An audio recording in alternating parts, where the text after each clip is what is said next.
राकेश जेना बाबा Lakheshwar tipper association सभापति। आज कार्यक्रम कौन रही कार्यक्रम आम बहु प्रकार डिस्कसन करूँ जहाँकि आम मैंने बहुत प्रकार असुविधार सम्मुखीन करूँ। आम हाइवा करें सरकार को टैक्स दौचु सरकार प्रति जिनस फॉलो करूँ। आम चाहूँ आम टीपी ट्रांजिट पास काटिकिना गाड़ी चलाइबा जहाँकि आम ट्रांजिट पास सफिसीयंट मिल पार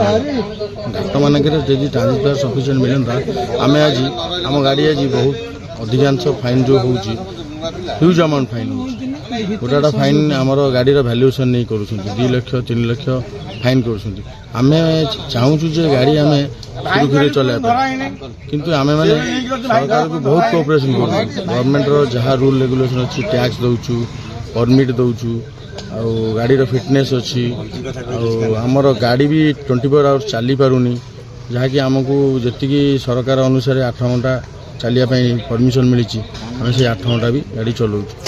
आगामी दिन में जदि सरकार आम कथा न शुणे आम राजरास्ता को ओह्लैवाई प्रस्तुत अच्छु। नमस्कार मु विश्वम्बर जेना बाबा लखेश्वर आसोसिएशन उपसभापति। आज कार्यक्रम हूँ आमर बाबा लखेश्वर टिपर हाइवा मालिक आज तृतीय बैठक 2टा बैठक आमर लखेश्वर प्रांगण में होता है। तृतीय बैठक आज बंधु मिलन कार्यक्रम हो आज गुरुत्वपूर्ण बैठक थिला आमर गोटे आश्वासन करिया गले घरर आवश्यक तेणुक रेजिस्ट्रेशन यही सब भितर आलोचना है। गाड़ी मालिक मैंने किपरि सुरुखुरी चलेबे ता भितर आमर विभिन्न प्रकार आलोचना रास्तार जो प्रकार प्रशासन हैरान करछंती सीमित समय भितर गाड़ी टीपी जो अच्छी व्यवस्था ता उपरे आम सरकार पाखे पहुँचबू जदि सरकार को समाधान न करेंगे आम नियति आगामी दिन कि हाइवा मालिक मैंने सब राजरास्ता को ओह्लैबे। Sanat Kumar Mahanty Lakheshwar tipper cashier. आज कौन कार्यक्रम रही कार्यक्रम थी कौन आमर तो रेजिस्ट्रेशन हम आर भितर मीटिंग गोटे डकाई रेजिस्ट्रेशन हो 3-4 दिन भितर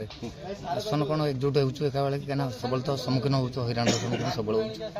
थाना मानक तो आमको सब माफिया कहते कहीं घाट को जाऊँ घाट दे कौन बंद कर घाट को किसी कहूना कि आम गाड़ी नहीं अटकई दूसरे 3 लाख 4 लाख फाइन कर से समस्त 5 जन समस्त एकजुट हो जहाँ हम एकजुट कर